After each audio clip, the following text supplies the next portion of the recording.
Horror and Deltarune are a combo that you wouldn't expect to go together very frequently when you look at the game from an outsider's perspective, but more often than not does creepy stuff find its way into this game. It's not like your typical overt horror. Deltarune's horror is more akin to that of an old haunted game creepypasta smack dab in the middle of a regular game. It usually comes in the form of bizarre secrets, disturbing story routes, and perhaps the most well-known of these spookier parts of the games, the shadow crystals. See, in every Deltarune chapter, there are these special, often hidden bosses that carry an item called a shadow crystal. These bosses are incredibly difficult, very out of the way to try to get to or fight, and their story routes are almost always filled with dark, disturbing implications leading up to them. Perhaps the prime example of this being the Shadow Crystal route in Deltarune Chapter 3. This particular route that you can get by achieving the S ranks on Tenna's game show freaked me the hell out in a way Deltarune was rarely able to achieve. Something about it just hit me differently, and in this video I really want to explore that and try to find out why. What about this particular story route that sees us playing through a hidden Zelda-esque RPG freaks me out in a way that the rest of the game hadn't? Maybe a part of it has to do with the looming presence of some spooky creature that haunts your every move, waiting to attack you, or even worse, steal your information. Yeah, that was a good segue. Something like that sounds oh so terrifying, but don't worry, this video's sponsor, Incogni, is here to help. Incogni is a service specifically designed to protect you from data brokers who may be attempting to take and sell your information online to spammers. By using Incogni, your computer will be scanned for any and all personal information of yours that has been taken by data brokers, and Incogni will contact those individuals to have that information removed. Once you've made an account, all of this is done for you, and you'll be notified once your information has successfully been taken down. I used to get so many spam emails in the past as a result of my information being out there for brokers and companies to take, but after using Incogni, those issues are a thing of the past. If you use my special code at incogni.com/Pastra, you will be given 60% off your purchase with a 30-day money-back guarantee. Thank you so much to Incogni for sponsoring today's video. Okay, with that aside, let's take a look at Deltarune's creepiest secret boss.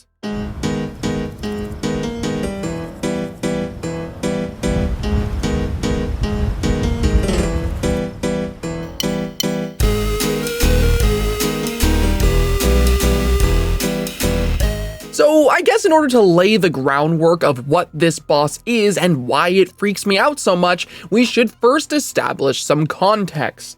The Shadow Crystals were first introduced in Deltarune Chapter 1 and are explained as being these items of pure darkness, named for the fact that you can't see them aside from their shadows. These items often fall into the hands of different characters in these chapters who are usually driven mad by the power and perceived freedom they provide. In Chapter 1, it was Jevil, a mad jester who believed himself to be the only truly free being that was sealed away by Sham, the NPC who teaches us what a shadow crystal even is. In Chapter 2, it was Spamton, a corrupted salesman driven to madness by his obsession with freedom. In Chapter 4, it was Gerson, an old man who actually chose not to use the shadow crystal because he decided that the power of it was of no use to him. That leaves Chapter 3.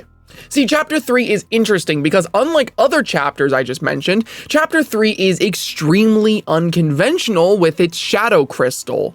At the end of the chapter, there is the fight with the game's main villain, the Roaring Knight, who is at first presented as a mere scripted loss. But this isn't true. This boss is beatable, and beating it gets you that chapter's shadow crystal. So it isn't really a secret boss, rather just being a really, really hard one. So that begs the question of what Chapter 3 has going for it that makes it so incredibly creepy to me. Well, the thing I'd yet to mention is that these secret bosses don't only drop the shadow crystal. For every secret boss in a Deltarune chapter, they have a shadow crystal and an item associated with them that you also get as a reward for defeating them. Jevil has the Jevil's Tail or knife, Spamton has the Deal Maker, Gerson has the Justice Axe, but the Roaring Knight they themselves don't have an item. Rather, the special secret item you get in Chapter 3 is a special one called the Shadow Mantle, which is designed to make the fight easier. This item is obtained by doing a secret route, which, as I said before, can only be accessed via the S rank system the chapter has. This is what I'm referring to. The secret route you can take to get the Shadow Mantle and the secret boss waiting for you at the end of it. You see, Chapter 3, as I said before, is filled with these Legend of Zelda-esque minigames you have to play throughout it. They're these goofy, fun game boards filled with slapstick moments, all the while you and your party and Tenna, the chapter's main antagonist, play them on a couch together like they're the Game Grumps or something. By getting different grades on these boards and other challenges seen in the chapter, you're rewarded by gaining access to different rooms associated with your grade. The C rank room gives you access to, the water cooler. The B rank gives you a gacha mechanic in the form of this machine you can get items from. The A rank room allows you to replay old minigames and even access a new one. And the most prestigious of all, the S rank room gives us...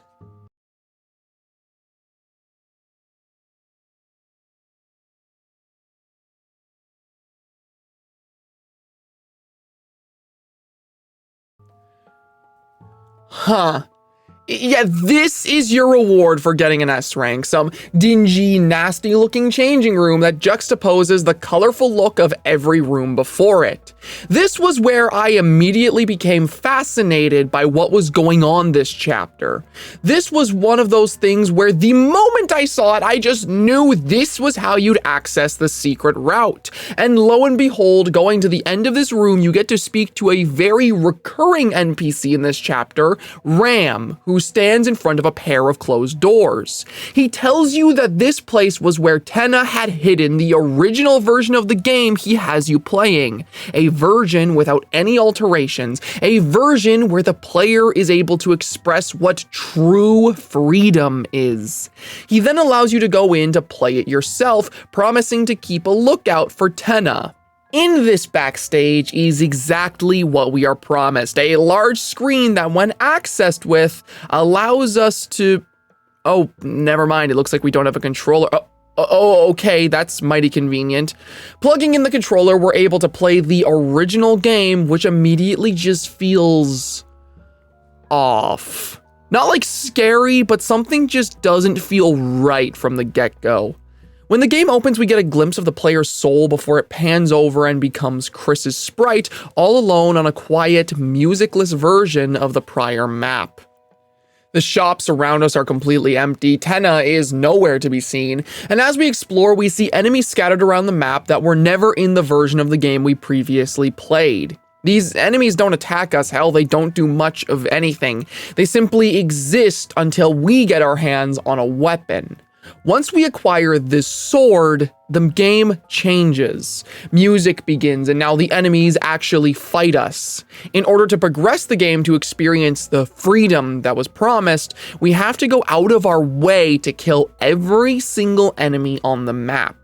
Doing so gives us access to a new area we'd never seen before, where we can continue killing enemies and getting stronger until we finally reach the max level, with every enemy on the map gone. Reaching this max level allows us to destroy the very trees which make up the environment, as well as killing this random bird which seems unimportant, but remember that, please.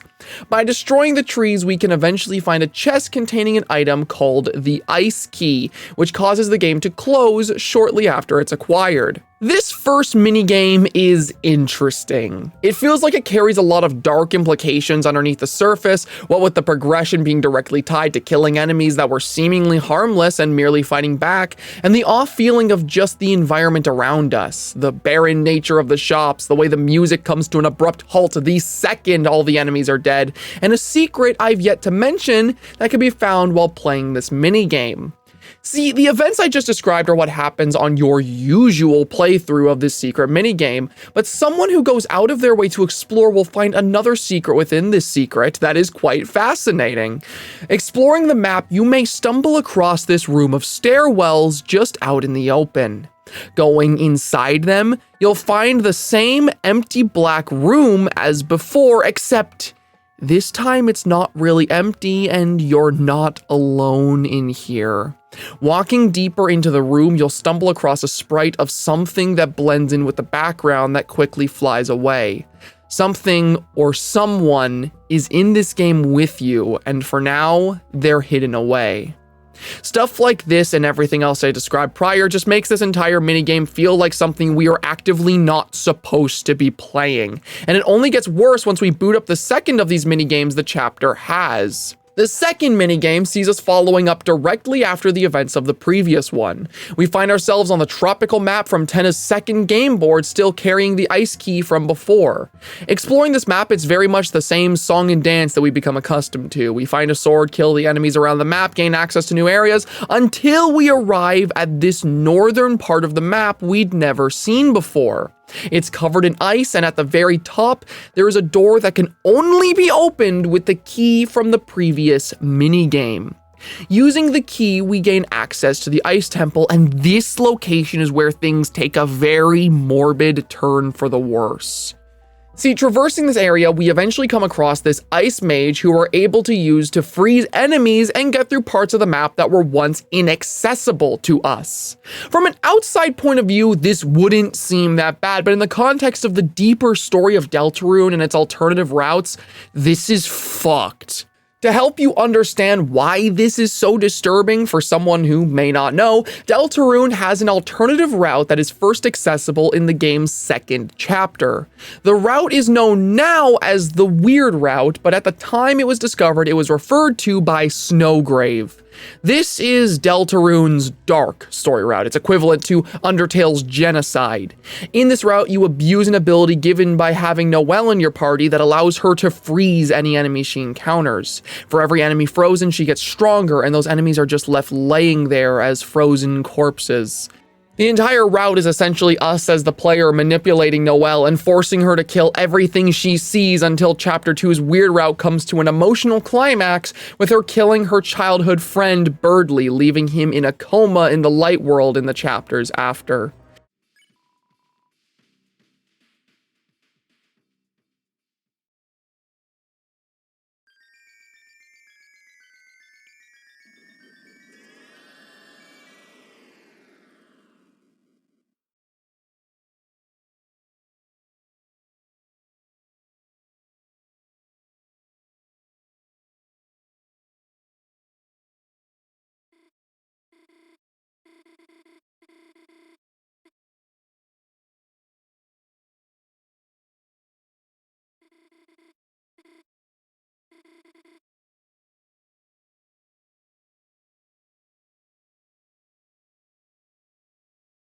This entire route is all kinds of fucked on its own, but the reason I mention it here is because these minigames are meant to mirror this route in their own strange, twisted ways.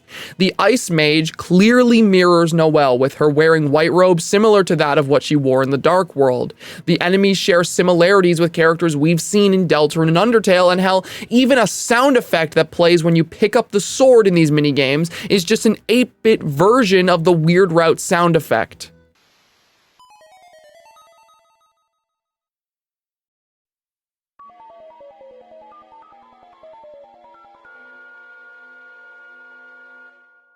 Even the way the enemies are frozen here is just like the sprites of the enemies Noelle freezes, complete with a blue bird that can be killed for quite literally no reason. Told you that was important.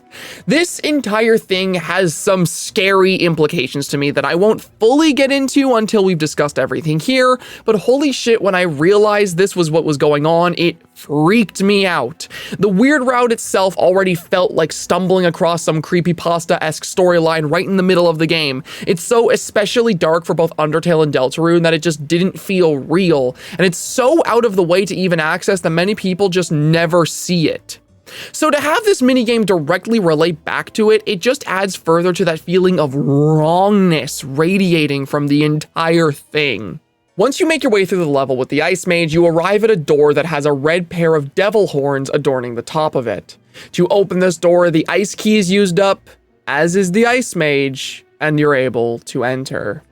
Inside the room is pitch black darkness. We walk through a dark void for a time before a voice speaks to us. The voice of the being we saw lurking in the previous minigame. It says, "Well done. You found my secret hiding place. But there's nothing here, is there?" Going deeper inside, you find a very interesting item, the shelter key with the mysterious voice seemingly happy that you found it. You are then told that Chris was used up and the second minigame closes. The third minigame is definitely the most interesting. We gain access to it near the end of the chapter after Tennis Studio has been largely abandoned and the darkeners within it begin turning to stone. Going into the S-rank room one final time, we find a half-petrified Ram who stands in front of the game room asking you to push him aside to play. This moment was incredibly interesting to me because myself and everyone else who played this for the first time went in fully expecting that Ram was going to be the secret boss. I mean, Ram has secret boss written all over him. He was this mysterious character who appeared in the chapter and seemed greatly out of place. He knew much more about what was going on than he originally let on, pushed you to find the secrets the game was keeping from you. It felt so obvious that it had to intentionally be a red herring. Something about seeing him here half petrified, waiting to be pushed out of the way so we could continue the game. It's both a tragic moment, but one that filled me with a certain dread because that then begged the question of who this secret boss would be if not him. That question would soon be answered upon playing the third minigame, which right off the bat is easily the darkest of all of them. We find ourselves in a city accompanied by both Susie and Rousey. No enemies can be found anywhere, it's empty. And yet we must continue to level up if we want to proceed. Seeing no other alternative, we turn our sword on our friends, killing them both, which noticeably gets a physical reaction out of Chris when we do. By killing them, we're able to go deeper and access the final dungeon. We make our way through, killing enemies as usual until we are max level and make our way into the lair of our stalker, the shelter, which Chris actively tries to avoid entering by taking control away from us before we're able to enter. We push forward despite their protest, however, and once inside, we're met with the being who reveals themselves as the current holder of the Shadow Mantle, an entity who I will be referring to as ERAM, as that is what the character's theme is called in the soundtrack, and it's the name the community has taken to largely using. ERAM taunts Chris in their final encounter, mocking them for their pursuit of the Shadow Crystals and even implying that Chris actively enjoyed the experience. He then gives us a final challenge: beat him and the Shadow Mantle will be ours. And so the secret boss begins. This fight is so interesting to me for a couple of reasons. Firstly, just the novelty of us having a challenging secret boss in an entirely unique medium compared to all the others. Having this boss take place in the Legend of Zelda style gameplay format makes it uniquely challenging because it challenges the skills we've learned strictly from this chapter rather than the usual bullet hell style JRPG that Deltarune is. As well as this, it has some very interesting lore implications that stand out so much to me. Mainly the fact that when you die in this fight, your character actually dies for real. In every other minigame, death just causes the game to go red, and you take your typical game over screen, and Chris is able to just play again. But dying to ERAM by some supernatural means actually just straight up kills you like you're fighting a real physical enemy. As well as this, the fight sees us being attacked by waves of this one enemy the community has come to know as Friend. This guy is implied to have some crazy importance to the lore and is perhaps one of Deltarune's most unnerving characters. I won't get into it much here because honestly a discussion about Friend could be a video in and of itself, but what's important here is that this character has been a thing in the game since chapter 2 and has kind of haunted the narrative for a while now. We first see Friend in Queen's basement in chapter 2 hiding in the darkness before quickly fading away. We then see him at the beginning of chapter 3 taking the form of an amalgamate from Undertale before lunging at the camera. He's seen here in chapter 4 in external pieces of media surrounding Deltarune like the Spamton sweepstakes. This guy is everywhere and his presence in this minigame feels very important. Hell, you can even feel his presence long before you enter the shelter. The shelter key we pick up has flavor text that changes from pink to yellow between when we pick up and use it in reference to his eyes. And even in the beginning, when Chris picks up that suspicious controller that's just left lying on the ground, looking at the description for it, we can see that the joysticks are described as also being pink and yellow. This guy is following us. He is present and he is just here in the middle of this boss fight, and that just feels so important. I don't know why he's so important here, but he clearly is, and I find that really interesting. Also, I'm just gonna say, if you guys want to like see a whole video talk about this character sometime, I would be so down for that because he is an incredibly interesting rabbit hole in and of himself. Either way, this fight has so many interesting implications, and it only gets weirder once the boss is actually defeated. Beating Eram causes him to leave you to get your hands on the Shadow Mantle, except something here is wrong. The Shadow Mantle is in a chest just out of reach behind a wall, and there's no way for our little 8-bit Chris to grab it. Seeing no other options, we attempt to advance to the next room, only for the Chris sprite to walk out of the screen into reality and begin walking towards the real Chris, who just backs away in abject horror. After this moment passes, Chris can then walk along the same path into the video game to grab the Shadow Mantle for themselves. This moment fucks me up so bad. It's not like some big scary thing just jumps right out of your face, but it scares me because it feels like every established rule of how this world should operate just shatters the moment it happens. This should not be possible, and yet somehow, by some extraordinary means, it happens, and we see it legitimately terrifies the character we're controlling. To add insult to injury, Susie walks in after this terrifying moment and can almost be killed by us controlling the 8-bit Chris before the real Chris pulls her out of the way. It was easily the scariest part of this entire thing, and it stuck with me long after it was over. With that, though, Chris leaves the room and the adventure continues. With the Shadow Mantle acquired, the player is able to face the night with an easier time, and the storyline ends with that. That is the single most disturbing storyline we've seen from Deltarune so far, in my opinion. I feel more than anything else does it capture that creepypasta vibe I keep bringing up in this video. It's so out of the way, showcases elements of other dark secret routes, and actively breaks the rules of how the world operates in a way I did not anticipate would happen on first playthrough. All of this to say, what the hell is going on here? Now, I am no lore expert for Deltarune. I love this game to death, but I'm learning new things about it every single day. So maybe my interpretations of these events are flawed, but I did have a takeaway here that I personally subscribe to that is fucked if it ends up being true. My own interpretation of this minigame is that the events we're seeing are attempting to push the player down the path of the game's weird route because that is what Eram or Friend or whoever made this game believes the true definition of freedom is. Allow me to elaborate a bit. See, specifically in Chapter 4, the game goes a lot into the idea of this prophecy that's been talked about since Chapter 1 of the game. The prophecy that discusses the Dark World, the Titans, and the heroes that would destroy it. Chapter 4 pretty clearly communicates that whatever happens in this prophecy is going to be bad, and that the main goal of our heroes from there on is to change it. I believe that the freedom Ram describes us getting from these secret minigames and the freedom the Shadow Crystal fights are obsessed with is the freedom to change the prophecy and go down a different path. A freedom that can only happen by playing through the weird route. By doing something so horrific, so evil, so out of the way that it permanently changes the course the story is heading in.